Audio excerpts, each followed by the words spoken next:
Sir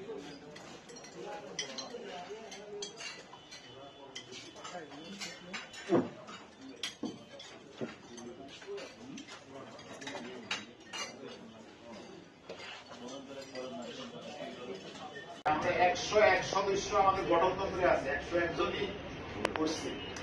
আর আমাদের নির্বাচনে আরেকটা কমিশন আছে, স্থায়ী কমিটি বলে 15 সদস্য সভাপতি ডক্টর মাওলানা মতিউল ইসলাম, জনাব জিল্লুর রহমান পাটোয়ারি, যারা আছেন একটু আমাদের ইসলামী ব্যাংকের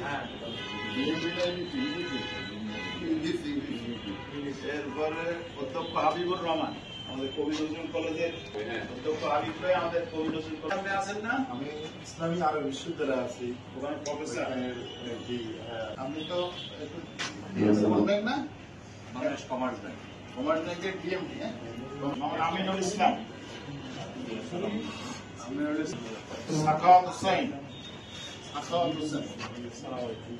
লিটন গ্রুপের এমডি, মাওলানা শামসুদ্দিন হেলালি সেক্রেটারি, গাজী মোহাম্মদ আবু হানিফ যুগ্ম সম্পাদক। সোসাইটি কিন্তু আমি সদস্য ভাই ভাগ্যবান। আমি একটু কয়েকদিন আমি একটু কর্মস্থলের বাইরে ছিলাম, এখানে যখন সদস্য হয়েছি তার কিছুদিন পরে আপনাদের দোয়ায় কিন্তু আমি আবার ব্যাংকে আবার চলে এসেছি। উন্নয়ন আমাদের হবে ইনশাআল্লাহ। আমরা জাস্টিসের পক্ষে কথা বলবো, এই আহ্বান রেখে আমি আমার কথা শেষ করছি এবং আমি আশা করছি আমাদের এই সোসাইটি ইনশাআল্লাহ সারা দেশে ছড়িয়ে যাবে।